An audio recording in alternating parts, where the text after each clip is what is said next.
So let's move. Ken, if you want to start, at least get the sharing set up. Um, so next speaker, Ken Solis is a retired emergency room physician, the master's degree in bioethics. His special interest, sorry, his special interest in big history is what thermodynamics, information theory, and complexity science might reveal about how systems have, depending on the circumstance, progressed, regressed, and diversified over time. I also applied these disciplines to the formulation of an information complexity-based ethical theory that was published in Journal Big History and in a forthcoming book. And Ken is the IBHA treasurer at the time. Ken, you want to go ahead? Sure. Everybody can hear me? Yes. Okay, great. So we're taking a right-hand turn here into ethics, which everybody might wonder what the heck is ethics doing in a big history course. It is, for some reason, on the anthology, a list of topics. This is a new way of thinking about ethics, and it's not just me because I just have a master's in bioethics, but one of the reviewers for the book I just wrote with David Lepore and Todd Duncan reviewing as well, he was an ethics professor for his career, and he said, yeah, this is a new way of looking at things, especially of looking at what's good. So why ethics for big history, besides what I've already mentioned? Well, you could assess morality of past and possible future events and decide if moral progress is actually occurring over human history.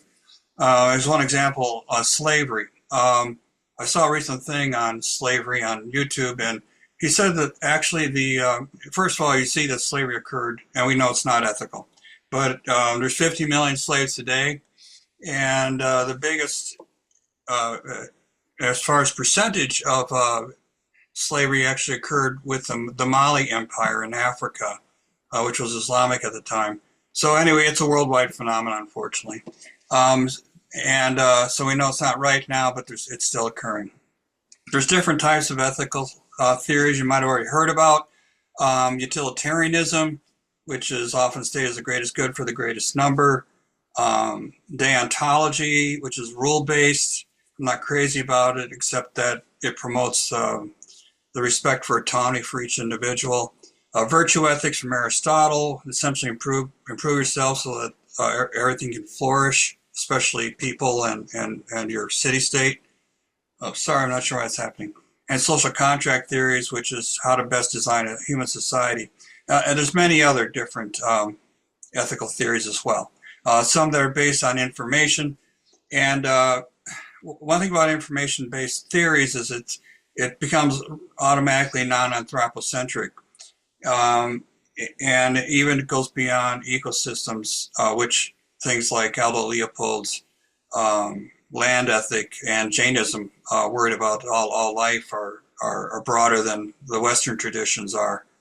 It also acknowledges and includes the complexity of the world. So a lot of the ethical and greater philosophical theories out there, whether it's to do with what you know or ontology, which is how do things come to be, they really take it from a human perspective and a simple human perspective. So they don't try to incorporate complexity or say, well, utilitarianism doesn't work all the time. They don't acknowledge that because there's situations where it just, the greater good for the greatest number doesn't work.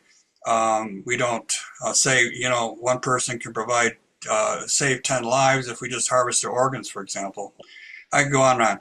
It also identifies the source of the good in the physical world and that which has meaning to agents or agencies. And this, I'm told, is really one of the unique features of this theory, because in 1903, a guy named G.E. Morse, sorry, there goes again, said that the good is not identifiable. It's just intuition. And that debate has gone on in the subsequent century and plus. But this is a new way to think about what is good and what is bad. Because if without value, then it's hard to know, what's the right thing to do. So taking an informational approach, first of all, you need to divide information into different types. And the one most concerned with big history typically is going to be syntax, or the ordering relationships of things. And that in turn becomes complex over time. But initially, it's really the syntax is about the ordering of things, not just the ordering of words and letters in the language. Now, entropy, a lot of people know, is the reverse of relationships. It's disorder, whereas relationships or syntax is about ordering. Entropy is really about the degree of randomness, and there's a lot of ways to define entropy, but I'm going to say it's a degree of disorder. And without ordering, there's nothing in the universe except the cosmic microwave background, which is at maximum entropy. So after the Big Bang, actually most of the useful energy, which is another way to think of what entropy is not, actually got lost to the cosmic microwave background. I think Eric Chazon goes over that, I believe. I know somebody has, anyway, saying that most of the useful energy of the universe was actually used up right after the Big Bang. And we're just dealing with the remnants of useful energy. Syntax has progressed on Earth over time, as we know, from being a hot planet to simple life to ever increasing life. And this might be, probably not, but it might be an Earth restricted phenomenon where the ordering of systems has increased to the point not only have complex life, but life that can think about itself and topics like we're talking about. The other thing about life is at this point, it's the only agency that we know of in the universe. When I asked Gemini, one of the artificial intelligences, it's done by Google, if it was an agent, it said no, because it's not autonomous, but it might become a full agent if it becomes autonomous in the future. Now, eventually, you got moral agents like we worry about, most of us anyway, unless you're an extreme psychopath. What's the right thing to do? And that's something that even religions don't deal with, is the fact that there's a lot of variety in our ability to assess the good. So the other type of information that's important is that there's not everything is physical, at least not for humans and other high animals, and that's actually any animal, any creature. Even bacteria must evaluate the meaning of the surroundings. So if you put glucose, for example, in the proximity of a bacteria, it will try to move its cilia or flagella towards that, or move away from a toxic environment. So technically, even though semantics and even semiosis, which is dealing with signs, has worried about humans, it actually goes way back to its very simplest life forms. Stars and that don't try to move towards an area that's more, we're going to get more material, for example, for its continuation or something. Physical systems just don't do anything like that. There's a depth and range of meaning increases as the agents become more complex. So there is some evidence in biology that it's not just humans that make ethical decisions. Frans de Waal, who's a Dutch ethologist, has seen that even animals as simple as rats will avoid trying to eat if they see when they pull the tray open, it shocks another rat it's not even a friend, quote unquote, friend with. And higher animals like monkeys will even go to a point of starvation and avoid foods to avoid shocking. So it's not just us. And we're finding out, of course, that more and more with the beginning of Jane Goodall's work and so forth. Syntactics of syntactics does underlie everything. So without the right syntactics of brain or mind, and even the bacteria, the right habit, and the right biochemistry, there's not going to be, sorry, it keeps doing that. There's not going to be meaning. Sorry, it really jumped.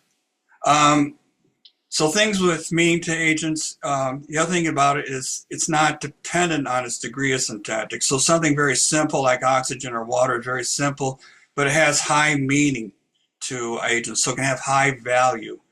Conversely, cyanide's simple, but it's very deadly.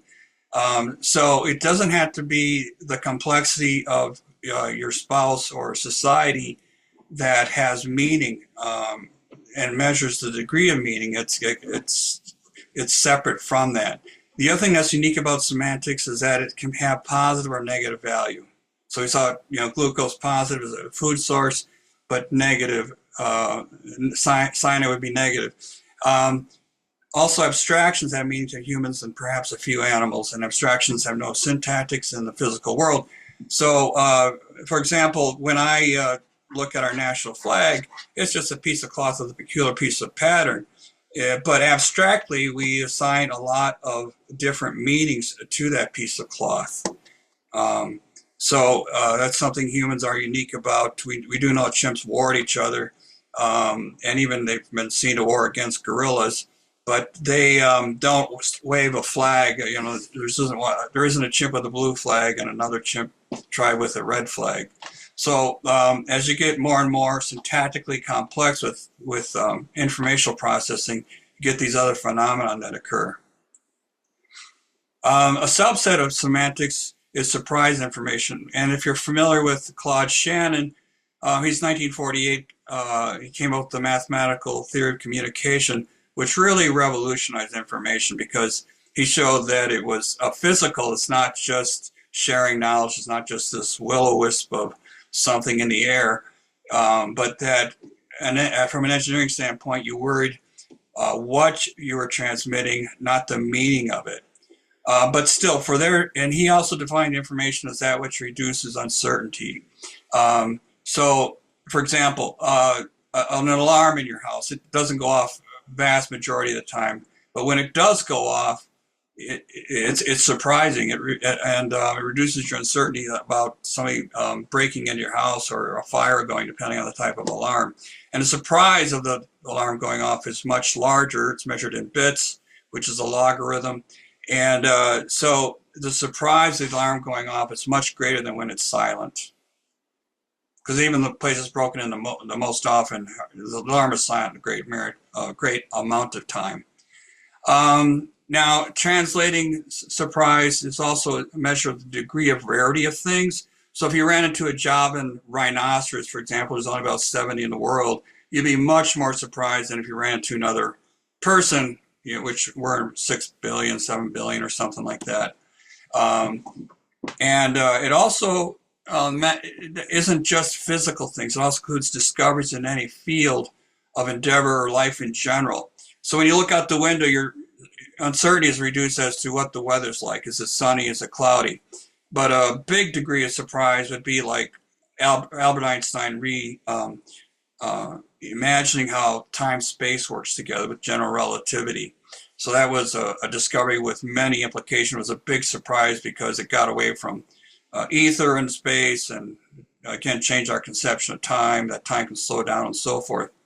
Now, one interesting, very important thing is that the formula for the degree of surprise is the same as it is for entropy.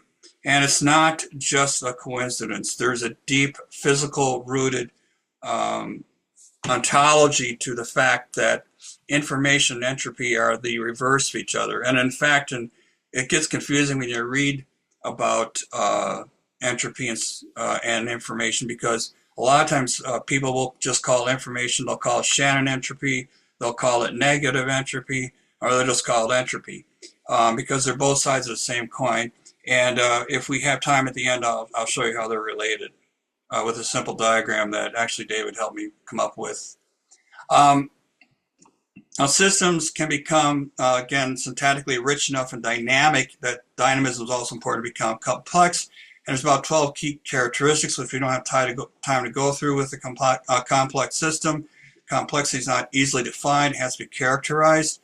And emergence and adaptability are amongst the most important characteristics for a complex system.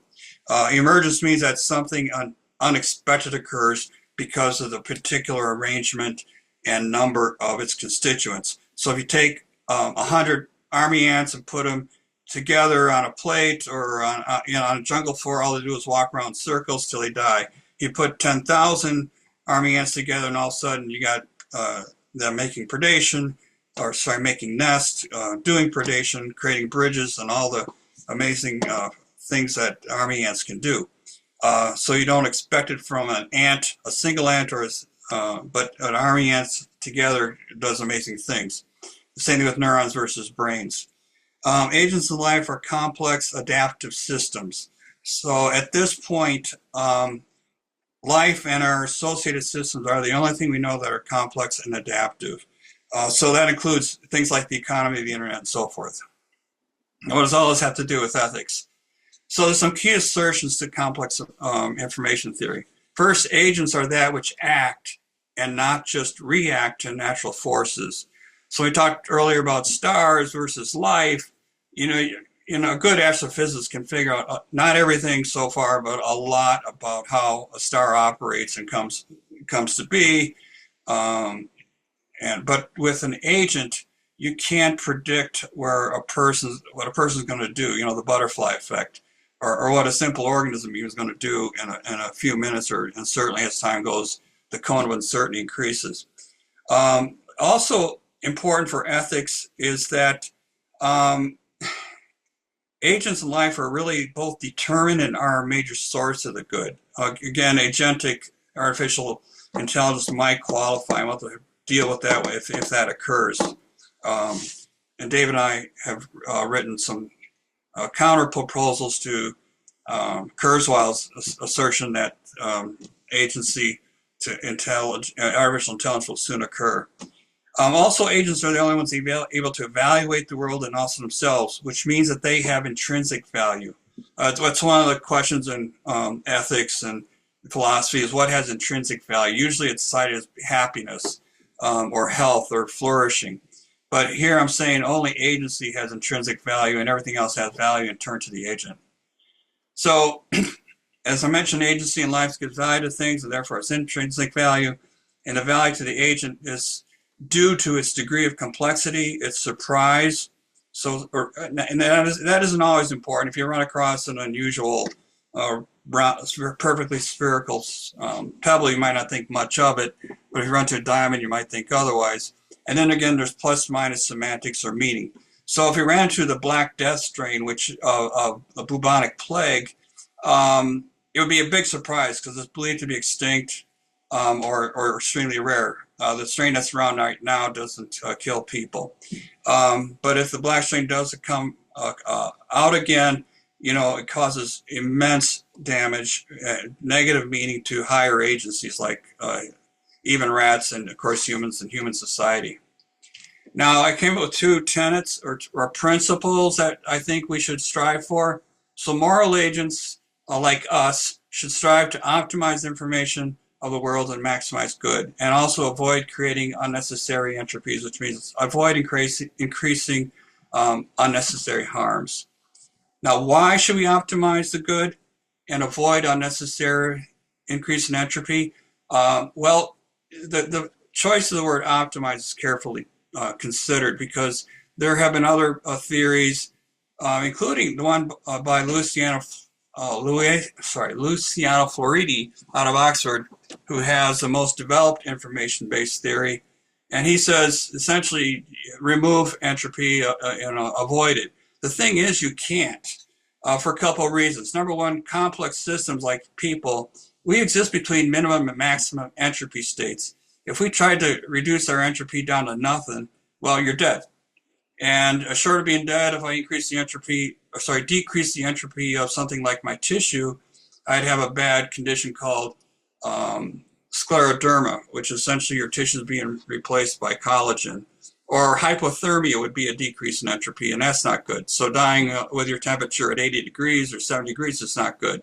And of course, maximal states are not good either. Death would be actually a maximal state. Or having a fever is an increase in entropy. So we exist again in this area of optimized entropy or information that's somewhere in it's in disequilibrium and it's dynamic. Also, every process increases entropy. So we try to get rid of entropy, and I'm not the first to think of this, but Norbert Wiener, who gave us a lot of thoughts, he pointed out as well that if you try to remove entropy, you're going to create more entropy. So instead, you have to consider... And you're 16 minutes. Thank you. So you got to consider the source of low entropy energy. So optimally, it would come from the sun because that's free low entropy energy. Another source would be tidal energy, geothermal energy. So that's free low entropy energy, unlike the fossil fuels we're using and throwing, increasing entropy by throwing CO2 into the air. And also you got to worry about the type and location of the increase in entropy. So, you know, if you, right now, for example, we get rid of America's terrible for buying cheap fashion clothes. I know we throw the clothes in the Atacama Desert or Africa, so we don't see it. So from our standpoint, it looks great that we use clothes and just throw it away. It's hidden from us. I'm not advocating this. I'm just saying that's one approach. And of course, some types of entropy, like burning down a whole building, is worse with people, and is worse than a building slowly decaying over time. There's some limitations to any theory, including the one I've come up with. It's a high level of abstraction, which means that the only thing under it really is Floridi's higher level, where he sticks with syntactics. He doesn't get into semantics. He does not get into complexity. So mine's the level above it. The level above mine would be relational ethics, which worries about human relationships. Oops, whoa. And sorry, did it again. Also, it's difficult to measure syntactics and semantics to resolve dilemmas. So pro-life versus pro-choice will remain a dilemma because you can't measure the informational futures of both agents involved. And abstractions like justice and human rights are not directly addressed. The book will be out probably by the end of the year. And I'd like to thank David and Todd Duncan here for helping me with the physics and informational aspects of it. And there's also an early paper that I'm revising some that was published in 2022 in the Journal of Lake History, Volume 5, Number 1. And that's my email. And thank you for your attention. I know this is a topic that most are not very familiar with.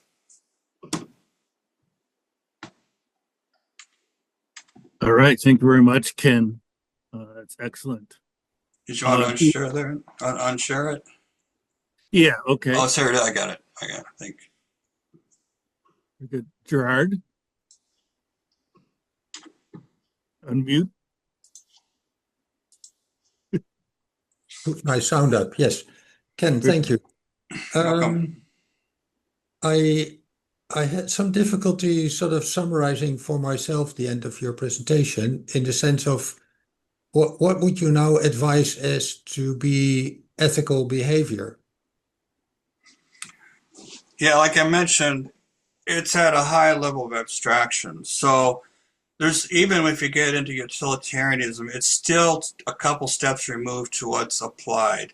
So this is really an underlying framework. It's almost like looking at molecules versus, you know, a tissue versus a whole organism.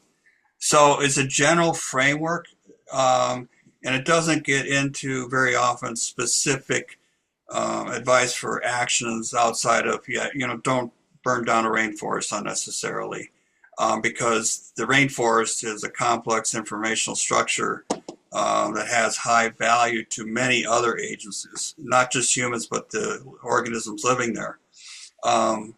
So even from utilitarianism, like I'm very familiar with biomedical ethics, you go from utilitarianism then to policies of a hospital, and finally to what you have to do at the bedside. So it's that's why it's like 4 levels removed from what you would actually do more specifically in a lot of situations. Okay. Can I ask another question? Sure. You talk about agents, Yes. but as I understand it from your talk, it could maybe be as well said that you talk about organisms. Right. Right. So bacteria are agents, but they're not moral agents. You start to get moral agencies once you start getting to elephants and cetaceans like dolphins, chimpanzees, even rats again, have been seen to make ethical decisions.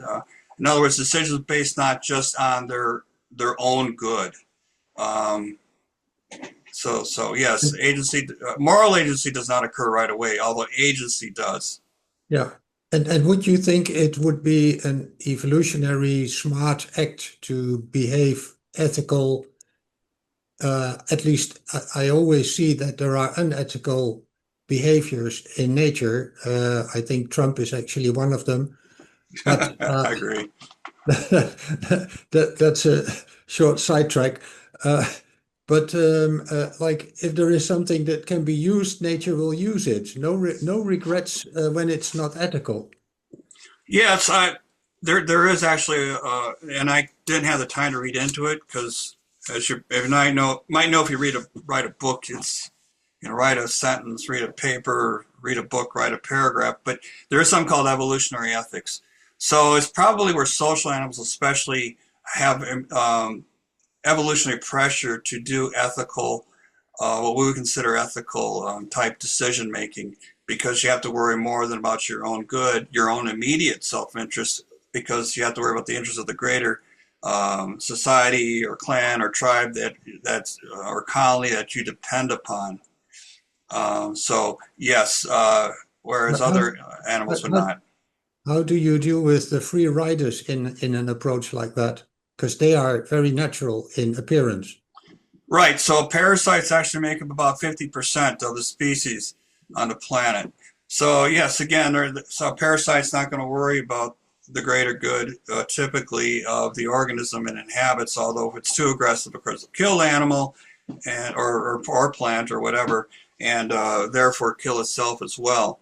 So yes, again, a moral agency requires a higher mind, especially at our level. We're really getting into abstractions again. The Japanese flag, again, is very simple, just a red circle and a white field. And during World War II, it had huge ethical and abstractive meaning to the Japanese and Americans and Koreans and Chinese and so forth. So, yes. And maybe one more question. If we now would construct computers that are 1,000 times as intelligent as we are, would you grant them higher morality? Well, certainly, going back to Isaac Asimov, that was concerned, and the three laws of robotics I won't go over, but yeah, he worried about that, and of course, it's in a lot of different science fiction stories. So yeah, that'll be a big concern. So typically, a common theme is one of the rules is the robot or computer cannot hurt a human, but then the computer either overrides that for the greater good of the planet, or decides that it would be in the best interest of humans if they reduce their numbers from 5 billion to 500 million and starts a Holocaust or something like that.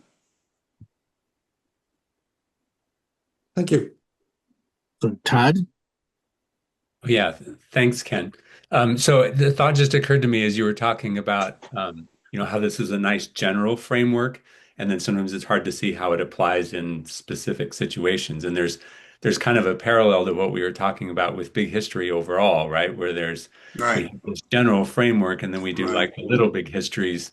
So, maybe you could think about kind of a little ethical history or something, right? Where you'd have sort of examples that tie into that connect the big picture framework to the specific example might be Yeah, by all means, you could do a little big history of ethical actions, beginning with what we could try to figure out with our predecessors. Neanderthals seem to bury their, rever their dead, and then, go on to, again, the issue about slavery, even though it's done now, it's not out in public as much. So by all means. And another term for, is level of abstractions. So some people want to stay at a high level of abstraction, even for big history, which is a high level of abstraction compared to human history. And then, of course, you can go from there on to, what's happening in physics over time versus, what's happening on biology, geology, and so forth. So there's different aspects you can look at. And also there's difference in scope too. Do we just keep our scope on humans over time, or do you worry about the scope of ethics in America or Great Britain? The guy who did the thing on slavery and said that 33% of the Mali Empire were slaves, he was it's like an apologia for the British Empire, being one of the first to abolish slavery, and also that they weren't in the top 10 for a number of slaves. It was actually the Roman Empire, but he also included time as well as number of people. So his calculations are somewhat problematic, but apparently the Mali Empire, 1300, I think that 1600 was amongst the worst in history for percentage of slaves. 33% is huge. Very good. Any other questions, comments? All right. Thank you very much, Ken. Thank you. So next on the schedule is Ernesto Dominguez Lopez. I was trying to communicate to him because I didn't see him on the list, and he was able to send back an email that he is currently under a complete blackout and can't send anything more than like the email that he sent. And so I invited him to let us know when that might be open that he could present, and we'll try to get him in at a later time. So there's an open spot here. I'm proposing that I'll take it since I was scheduled to be the last speaker of the conference. And so me moving up will not change any gap. It'll just mean that we end earlier on Wednesday. So if that's okay, I hope that Ernesto will be able to join us at some time. It's hard to know exactly where he is. I think he's originally from Cuba, but he's been involved with a lot of different countries, North and South America and Europe. But hopefully he'll get the connection back. So let me go ahead and share this. And then after this presentation, there'll be an hour kind of break, and mostly for lunch, if that's in your time zone. So let me go ahead. David, do you mean an hour or half an hour? Because it says Lowell is on at 1:30. That might be correct. It is whatever is in that schedule. Is it a half hour? Yeah, I think half hour then. Half hour break. That would be a lot better. Hopefully I'll leave after this, during that half hour, then I'll leave this open so that if anybody wants to discuss or anything or talk to anybody, that's perfectly fine. Thank you for noticing that, Ken. So I'd like to talk on the deepening the big history, understanding and communication. Ken's previous talk was very abstract at points. This tends to be kind of the other way around and maybe too much specific. But the background is Andre went over. The big history has been around longer than the name. Spencer Sagan, Humboldt was mentioned. A lot of others have really thought about this. And a lot of the disciplines have been looking and developing the big history, usually some science and then some historical aspect of that science. So physics and astronomy and geology, biology, evolution, psychology, human evolution, sociology, and complex science. And so some of the gaps that I see right now in 2 points, and so not integrating enough previous research. So this is kind of in the research area. There's a lot out there, systems and complexity analysis. And we're trying to bring it in with the books that various authors are writing and publishing in Springer and in the journal Big History. And a lot of this occurred kind of before Big History, a lot of the analysis. And we're still trying to bring it in, finding new things out there. The internet and Google Scholar is great at trying to find things. ChatGPT is another tool to help find that. And we're trying to get a framework for research. It was kind of brought up kind of in the call for this workshop. And we've been I tried to develop some criteria for the frameworks as to how you might justify that. So I think, not only do we come up with papers, but, how, when we're comparing these, what kind of criteria do we use? And so I know in writing these papers, people will interpret these criteria very differently, right? So we're trying to refine that and getting a consistent understanding of those.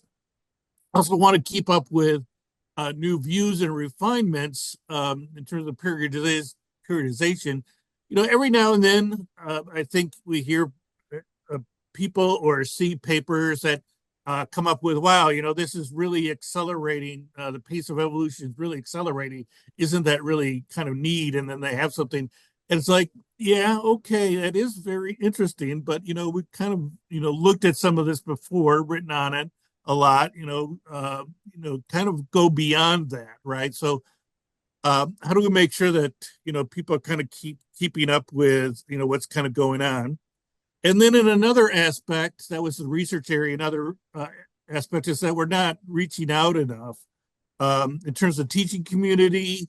So a lot of the university programs, at least in the US, were lost. Luckily, the ones in Asia seem to be continuing in Japan and the Philippines and Hong Kong. We've kind of lost our big history project connection with teachers in the U.S., at least in the elementary and secondary schools, and so we're trying to reestablish that. In terms of the research community out there, in terms of complexity, I've been trying to reach out, and others have been trying to reach out also. Santa Fe Institute, Arizona, the Beyond Institute, University of Michigan has a complexity one. And the typical response we get is that they're not responding. So hopefully maybe with the books that we're writing, we can get interest from these organizations again. Santa Fe Institute had invited David Christian and Fred Spear and others to be part of their workshop kind of a while back. But they kind of lost interest, I think, in that. And then in the general public, obviously David Christian's TEDx talk made a very large impact. There used to be documentaries on the TV that were really good. DK Publishing put together a very nice book on big history, and others, if you look at the writings of them, they seem to be grouped in the big history area, Harari and Graeber. And they're, we have to realize that, big history much bigger than the Big History Association. And then in demographics, I call it OWG. We can have other names for it, but old white guys. You can see a lot of the gray hair, typically not a true international representation, and mostly guys. And so we're trying to, figure out, how to reach out to these various communities. And that, I know that's been tried in the past, right? And continuing to try, but it's very difficult. And so, in terms of the previous research that was kind of done before Big History was named, in our book and in Journal Big History, we have kind of a overview of complexity in big history and kind of go over a lot of these large-scale patterns and transitions that have been identified by others that kind of formed kind of a basis for some of the big history kind of before it was named. And so I want to recognize these big history ideas and research outside of the quote big history community, right? That's where a lot of these studies are being done. And so, one suggestion, maybe some peer review guidelines for Journal Big History that's been kind of taught before, because we say what is scientific and what's not. And so we can write and discuss Journal Big History papers. This was kind of done in our research group where we had history perspectives, and just more recently, we talked about Andre's biosocial periodization. We asked for authors and presenters to use AI tools to identify previous related work.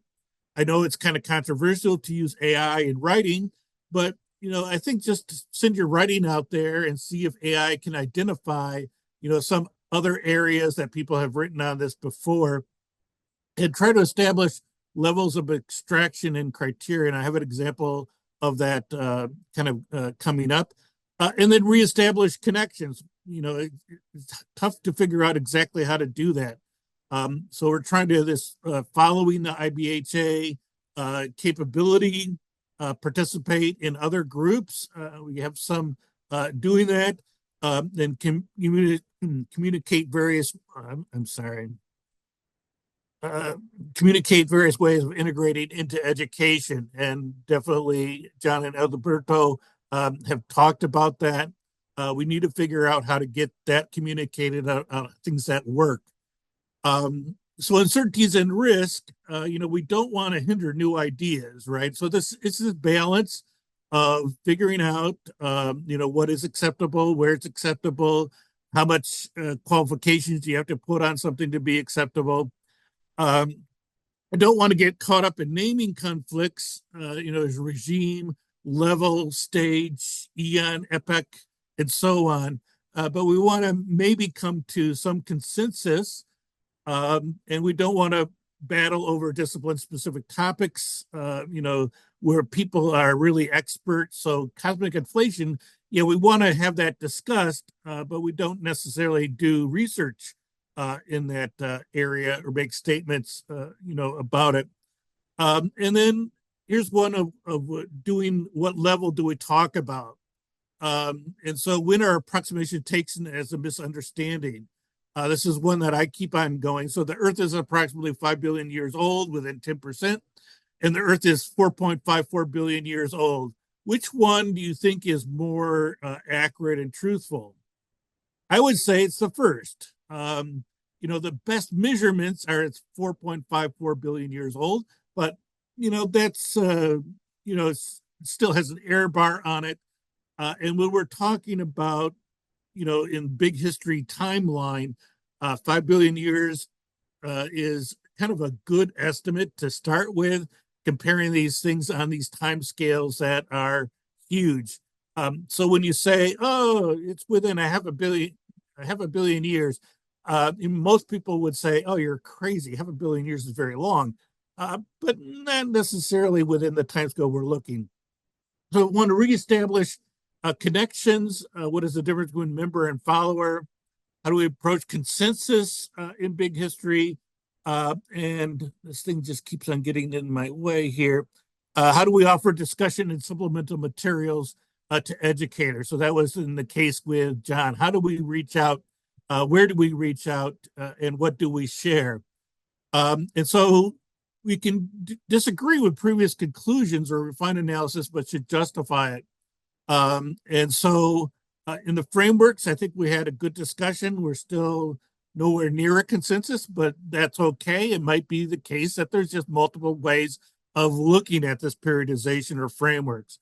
And so the thing that we want to, kind of avoid is splitting into schools of thought, like in economics or various history type of things.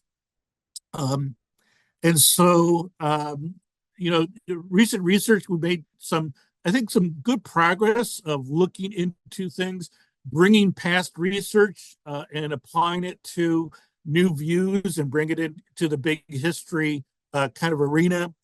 The next step options is to recognize big history ideas and research outside of the big history. So one thing I keep on harping on is to use thresholds names instead of numbers. I think everyone here has kind of done that. Just because if you use threshold number 3, only means things within the big history community. And the whole use of thresholds, it's good because it's in the material for education. But I think there are other ways that are much better to periodize big history. And so we want to explore more than the narrative, develop collaborative communication with other groups, and reestablish connections in there.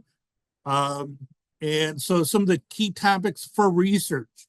I know Nabu really went through a lot of the different areas in big history, and I'm not covering all those. These are more of the research topics, so evolution dynamics, the role of energy information, organization, environment, relationship between physics and life, and monitor the progress of the big four questions.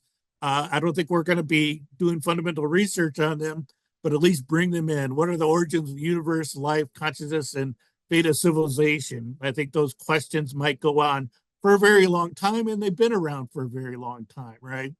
And so we can participate in new unfolding areas such as complexity science, artificial intelligence, astrobiology, and modeling evolution. As I think we've been doing, we've been looking at complexity in big history. There was a whole astrobiology conference in there. Artificial intelligence, I think, is just beginning to help us understand how the mind might work. Obviously, Andre modeling evolution type of processes. So one thing that I most recently looked at, I worked on the website a little bit, and I saw at the very main page, there was a statement about what big history is. And that's the typical statement. That's a very nicely formed statement in there. But what is IBHA mission statement? And this is one thing I just suggested. I got some feedback on some of these. Obviously, Nobuo I'd like to get Nobuo's feedback on this. And so I think this is one thing we want to discuss a little bit further.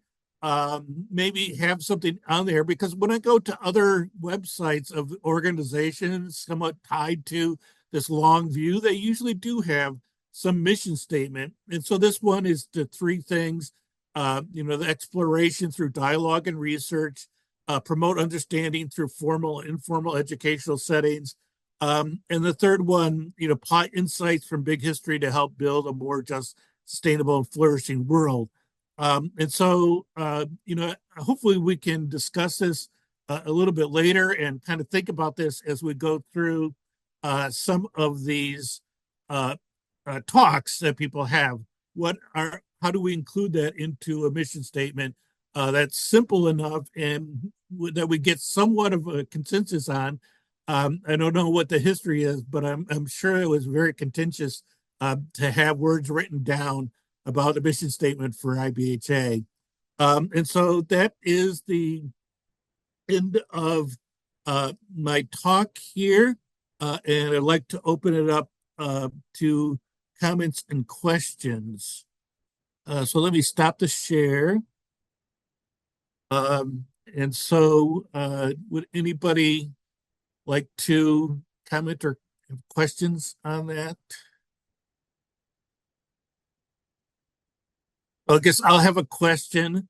Has mission statement been attempted for IBHA? Lowell, I think you might know the most about that. I think there has been, in fact, Lucy might bring this up better than I can, because we had a lot of discussions with Emlyn for about a year or so, in which we talked about that and other related topics. And it is notoriously difficult to come up with one.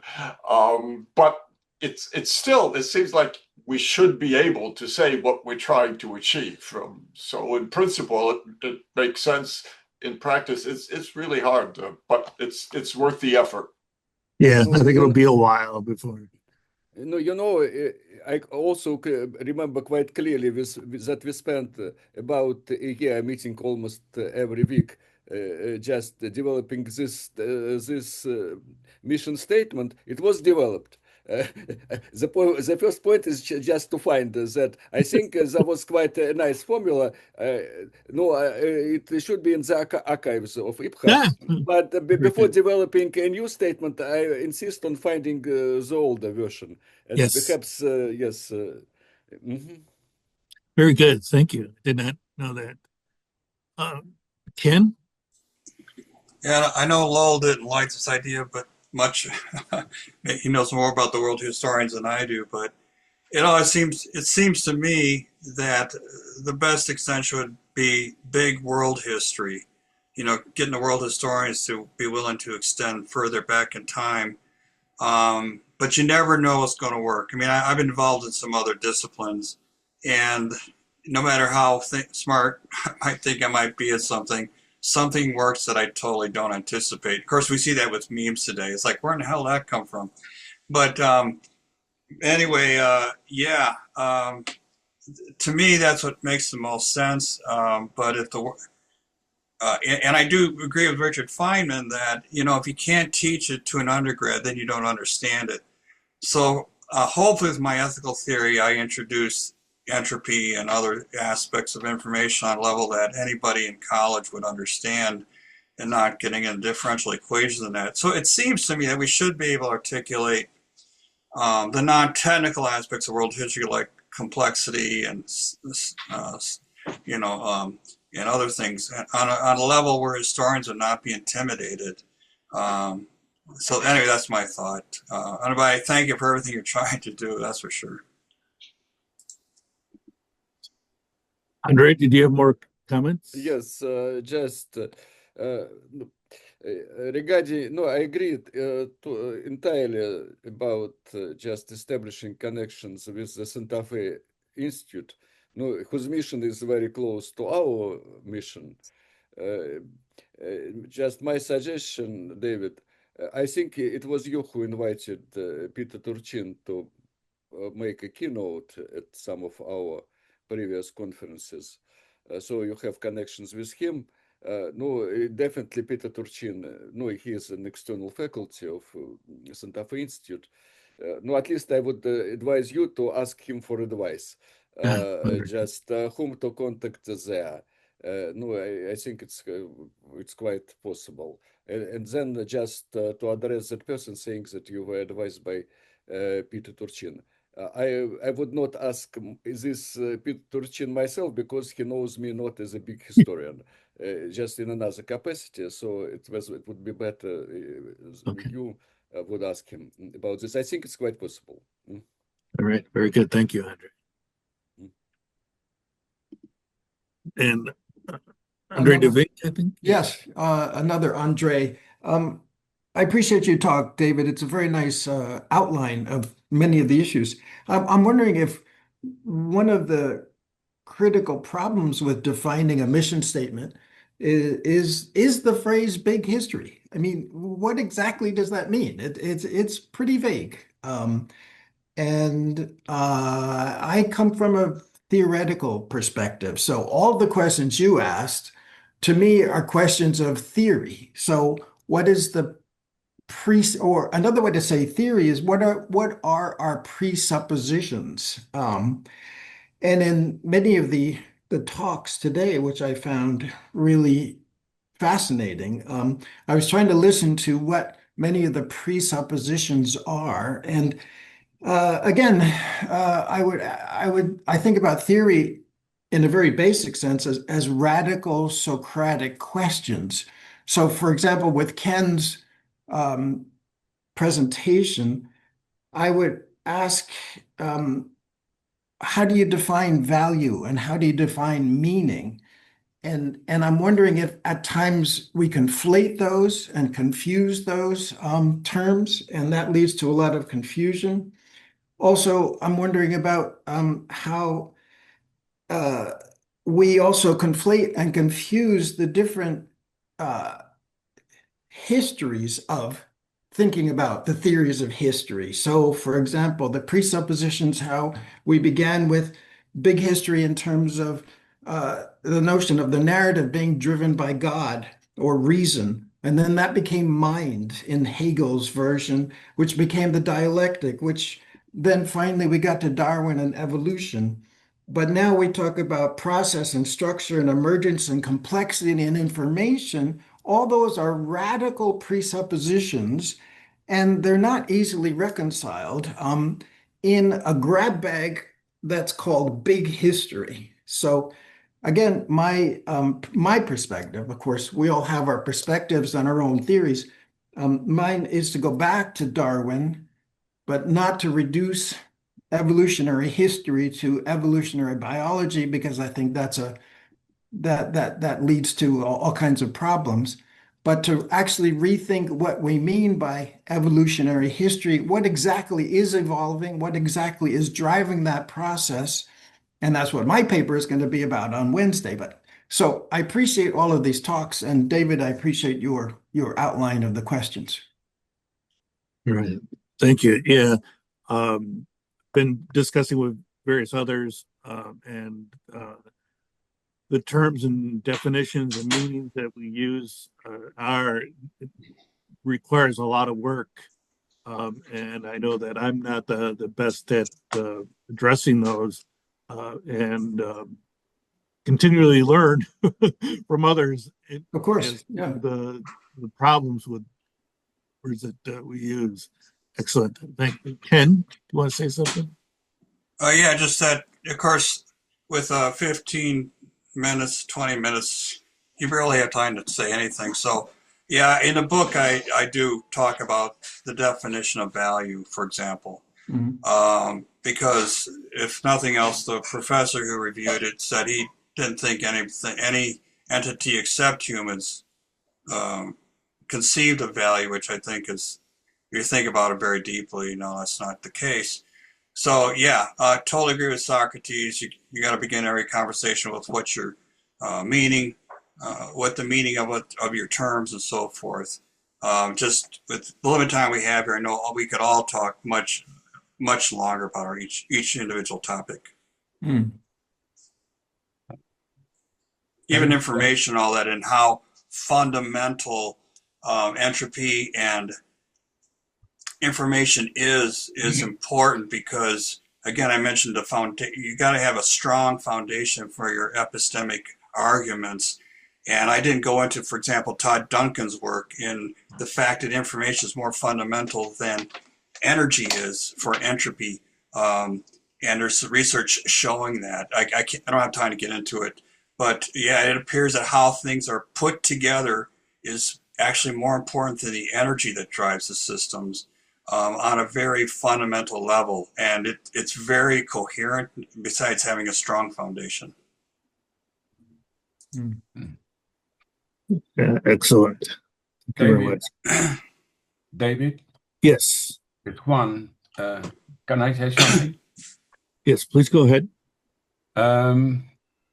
Big history is, because its nature interdisciplinary, to the limit, encompassing everything, it has many sides. And I think your discussion about, how to go about it, I wonder if it will be good to do a sort of a map of what big history is in general, because we go, from the very, very specific to very abstract, like Ken Solis was talking about. They're all necessary, but of course, the people who is very involved in very specific things, it's hard sometimes to look at the more general abstract thing, which the abstract thing is useful because it's the one that holds us together. That's where the principles come from, and all the different things that come later are encompassed in there. And we need progress at all levels, not just the specific levels and the way big histories teach, but also at the abstract level. Things don't happen all at once. It's through iterations. Like, for instance, Ken Solis, his idea of the seed theory. I'm sure in a while he will refine that to a considerable degree, and other people might too. And the same with the connections of the different fields that they're involved in big history, like they were saying about geography and the importance that might have in terms of how to go about teaching big history. And so because it's so wide and so has so many pieces, it might be good just to have a map so you can easily see where it is and realize that all of that is necessary, the very specific and the very abstract one. And we have to live with that and get used to it and work with it, and eventually will come something that's very natural. But initially, because we come from very different places, is this sense of wholeness, the unity of this work is not so obvious all the time. Anyway, so perhaps a map or something similar, so we can have the whole picture right there in an image, and it doesn't, if you don't have that picture, then it's difficult to relate one thing to another, especially the more practical ones to the more theoretical ones. Yeah, we taken a look at the visualization of the narrative, which is hard by itself, but the whole process of big history and investigation is much more complicated. But I say a map would be very nice if it can be done, and it might have to be like a 5-dimensional map or something, which obviously would not be very useful. But projections with various dimensions, I think would be a good thing to have. Very good. Alexander?